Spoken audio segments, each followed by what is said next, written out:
the hypothesis that some of this was AI generated. I don't think she fully understood or was even interested in what the role was supposed to become. And that this clearly is not a bump that at all looks like a human pregnant bump. Where was Meghan Markle when Archie was born? But this isn't just any birth we're talking about. This is royal birth drama on steroids. Behind Meghan Markle's perfectly curated Instagram posts and designer maternity, where, beyond the smiling faces and the polished PR statements, something didn't add up. Something felt off. Because Archie's birth wasn't just a private royal moment, it was a meticulously managed event designed to sell a story, a brand, a carefully staged illusion. And as investigations, leaks from inside hospital walls, and whispers from palace staff emerge, the truth about Archie's birth is finally breaking out from behind closed doors. You might think this is just celebrity gossip, but it's bigger. It's about trust, deception, and how far someone will go to control their own narrative. Buckle up, because this isn't a fairy tale. This is how the most anticipated royal birth turned into a full-blown media war, and how Meghan and Harry became masters of their own secret game. May 6th, 2019, I remember waking up, coffee in hand, and glancing at my phone to the headline, "Her Royal Highness the Duchess of Sussex went into labor early this morning." Seems normal, right? But here's where it gets weird. Just a few hours later, Prince Harry, usually polished, controlled, appears on camera, eyes wide, almost jittery. "I'm very excited to announce Meghan and myself had a baby boy early this morning." Hold on, rewind that. Had a baby early this morning? So, did Meghan go into labor or was the baby already here? This discrepancy isn't minor, it's huge. And compared to every other royal birth, Kate Middleton smiling on hospital steps literally hours after giving birth, perfectly coiffed. A moment we've all seen on repeat. Meghan was missing in action. No photos, no footage, no press outside the hospital doors. Just silence. And when a royal couple breaks tradition this dramatically, you have to ask why. I remember thinking, well, there's got to be more to this. And turns out there was. It took days for anything concrete to emerge, days of rumors and gossip. Then suddenly, Choose the tour she wanted to go on in the way that she wanted to do, or curate her image in the same way. You know, most people will just be like, oh, you have to kind of have skin in the game. You have to have, open schools in Wales on a rainy day for a number of years before the public finally gets something, Archie's birth certificate. But here's the kicker. It listed Portland Hospital, one of London's most exclusive private hospitals, known for celebrity and billionaire clientele. Definitely not a traditional royal choice. No paparazzi pictures of Meghan arriving or leaving. No nurses or staff confirming they saw Meghan at all. Hospital workers reportedly had to sign NDAs. Think about it, NDAs for a royal birth, doesn't that feel a little extreme?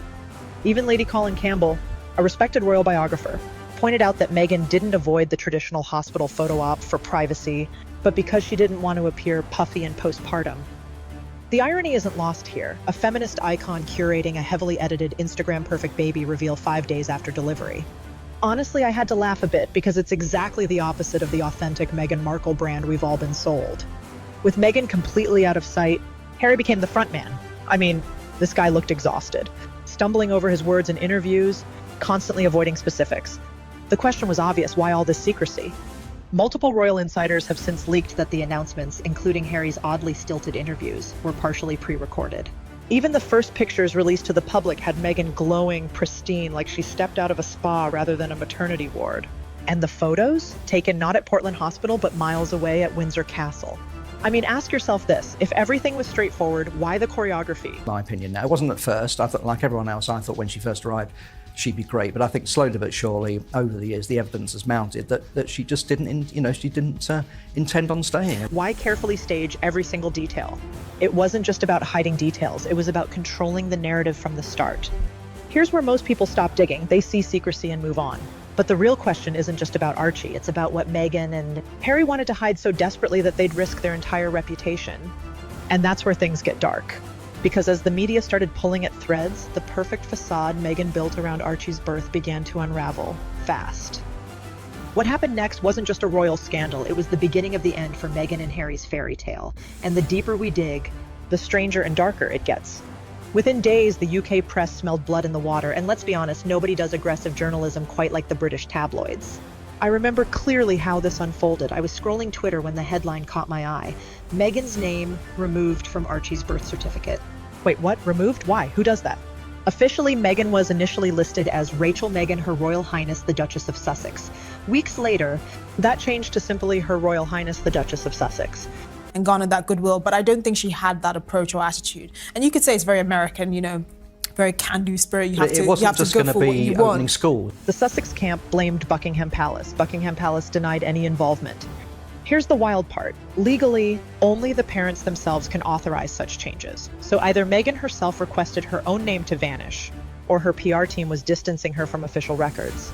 But why distance yourself from your child's birth certificate? This wasn't just privacy, it was carefully managed PR, and the media backlash, brutal.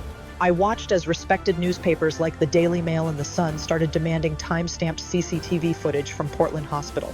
Even the BBC, normally reserved and cautious, started subtly poking holes in the official timeline. And suddenly the narrative flipped from, what are they hiding, to can we trust anything they're saying at all? Because here's the kicker. If Meghan Markle and Prince Harry are this protective over something as normal as childbirth, then what else are they manipulating behind the scenes? Every big scandal starts small, spiraling into something uncontrollable. That she just didn't, intend on staying. And I she's, think she's isolated Harry from her family, from his family, and now we are where we are. And it's For Meghan and Harry, Archie's birth was exactly that, a tiny crack that turned into a canyon. Palace staffers were quietly gobsmacked, according to insider leaks. No one, not even senior aides, knew exactly what was happening. Even the Queen herself was apparently kept in the dark about key details. Can you imagine Queen Elizabeth, the monarch herself, having to read tabloids for updates about her own great-grandchild? It feels bizarre, almost unreal. I couldn't shake the feeling this was less about privacy and more about power, a battle for control played out on a global stage. And here's the thing, Harry and Meghan didn't just try to control the story, they went one step further. They weaponized their privacy, accusing the press of intrusion anytime a question was asked. Let's call it what it was, gaslighting. And it worked until it didn't. Because the tighter they gripped the narrative, the more it slipped through their fingers. Yes, I don't doubt that William was any less in love with Catherine as Harry was with Meghan, but he understood that it's not just about him and his feelings. There's an institution and someone's life at risk as well. Fast forward to their explosive Netflix documentary and that Oprah interview, you know the one, tears, racism allegations, victimhood narratives. But notice something interesting. Not once, not a single time did Meghan or Harry ever address the real inconsistencies around Archie's birth timeline, the NDAs, or the hospital mystery. They pivoted, changed the narrative entirely. Here's my personal take. This wasn't coincidence. This was calculated misdirection. When the truth feels dangerous, you divert attention with bigger emotional fireworks. And what better way than emotionally charged, headline-grabbing topics like racism, mental health, and betrayal? The media ate it up as expected. Yet behind closed doors, whispers turned into open accusations, staff claiming Meghan was manipulative, creating a climate of fear. Harry had that approach. He just thought, here's this beautiful, articulate woman, I'm head over heels in love with her, I'm going to shoehorn her into this institution, and it might... Palace employees quitting in droves, even seasoned royal aides fleeing the Sussex camp. And here's a genuine example of just how bad it got. Samantha Cohen, who served directly under Queen Elizabeth for years, abruptly left Team Sussex. Think about it, someone who navigated palace politics at the highest level couldn't handle Meghan and Harry's internal chaos. That alone speaks volumes. When trust breaks, suspicion thrives. The Sussexes didn't just lose credibility, they ignited a firestorm. And once the Queen herself started asking questions, the game fundamentally changed. But ask yourself this, if Meghan and Harry fought this hard to conceal details around Archie's birth, what else was being hidden beneath the royal family's polished exterior? Because as investigations deepened, insiders began leaking secrets darker and stranger than anyone imagined. And that's exactly where we're headed next. Let's pause for a second and consider something genuinely bizarre. Queen Elizabeth's behavior following Archie's birth. Usually royal births are joyous public events. Hospital visits from the Queen, heartfelt public statements, flowers from dignitaries. But Archie's arrival felt oddly muted, almost ignored. The Queen didn't even meet Archie until 2 days later, quietly at Windsor Castle. No grand appearance outside a hospital, no official welcome photos, just a single stage snapshot released afterward. Royal photographers privately whispered their frustrations. We weren't allowed near Windsor. It felt scripted, like they didn't want anyone capturing a real moment. Imagine that, a queen forced to meet her great-grandchild behind closed doors. That's not tradition, that's secrecy. And secrecy, especially from the monarch herself, breeds suspicion. It made me wonder, did the Queen know she was being manipulated, or was she intentionally sidelined? Either scenario is troubling and hints at deeper palace tensions boiling beneath the surface. We have more cachet than they think we do. And that's the fundamental difference. I don't think necessarily she dragged him from the family. I just think Harry was very unwise. Within weeks of Archie's birth chaos, palace staff began quitting Meghan and Harry's team in droves. High-profile departures sent a clear signal something toxic was happening behind palace walls. Sarah Latham, Meghan's American PR powerhouse, suddenly out. Amy Pickerel, Meghan's loyal secretary, gone abruptly. Samantha Cohen, trusted directly by the Queen for years, resigned quietly, citing an unworkable atmosphere. Anonymous palace staff told journalists privately, you couldn't question anything. Disagreeing with Meghan or Harry meant being pushed out. It made me think, if palace aides who navigated the notoriously tricky royal bureaucracy couldn't handle the Sussex environment, just how chaotic must things have become? And let's be real, this wasn't standard palace drama, it was institutional warfare. An environment so controlling, so paranoid, it drove away seasoned royal aides. Then came January 2020, a pivotal moment. The Queen called Harry, Meghan, and senior royals for an emergency meeting at Sandringham Estate. The agenda? Meghan and Harry's unprecedented proposal to remain partially royal, still using royal privileges and titles while being financially independent. The Queen's response was swift and absolute. No! This wasn't just a rejection, it was the monarchy pushing back. Harry and Meghan were effectively stripped of royal privileges, titles withdrawn, and funding cut off. Why so harsh? Because the Queen wasn't just defending tradition, she was sending a powerful message. You don't rewrite royal history on your terms. You don't dictate the monarchy's future. Leaving was not something that was much of a problem for her because I don't think she had that kind of ties to it, emotional connection to the institution in the first place. It was institutional discipline executed publicly.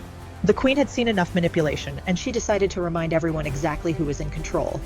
We've all seen the Oprah interview, Meghan's emotional confessions, accusations of palace racism, Harry's bitterness. But what struck me most wasn't what they discussed, it was what they avoided. Despite hours of explosive revelations, they never addressed Archie's birth discrepancies, hospital secrecy, or altered documents. Why avoid the most obvious scandals? Simple, diversion. If you're desperate to shift attention from problematic truths, create bigger, more explosive emotional revelations. Accusations of racism and victimhood were dramatic enough to overshadow all other questions, no matter how important. And it worked, briefly. But the palace didn't play along. Instead, they launched a counter-investigation accusing Meghan of bullying palace staff. Suddenly, insiders spoke openly about Meghan's manipulative behavior, her emotional cruelty, and the toxic work environment she fostered. Was it payback? Or was the palace finally revealing the real Meghan Markle behind the polished public image? When you step back and piece it all together, Archie's birth wasn't just a royal milestone, it was the tipping point. Meghan and Harry gambled big, controlling their narrative, manipulating traditions, rewriting royal rules. But what they underestimated was how fiercely the monarchy, and the Queen herself, would protect centuries of tradition. This wasn't about a baby, it was about institutional power and survival. And what came next didn't just shatter reputations, it split the royal family into factions, leaving scars that haven't healed to this day. But the real question, the one nobody seems ready to answer, is what else was covered up? And how far did Harry and Meghan go to conceal the truth? Because as insiders now reveal the hidden moves, secret negotiations, and private threats behind palace walls, it's becoming clear that Archie's birth was only the surface. What lies beneath is darker, stranger, and still waiting to explode. In the weeks after Archie's birth and the PR circus that followed, the mood inside Buckingham Palace reportedly turned ice cold. One royal insider said it best: "We were informed about the birth after it happened." The messaging was chaos. The Queen was not amused. Imagine that. The actual Queen of England being left out of the loop for the birth of her own great-grandchild. That wasn't just disrespect, it was a declaration of independence. Inside royal walls, the tone shifted. Communications teams were furious. Senior aides stopped protecting the Sussexes. What had been a quiet frustration turned into silent rebellion.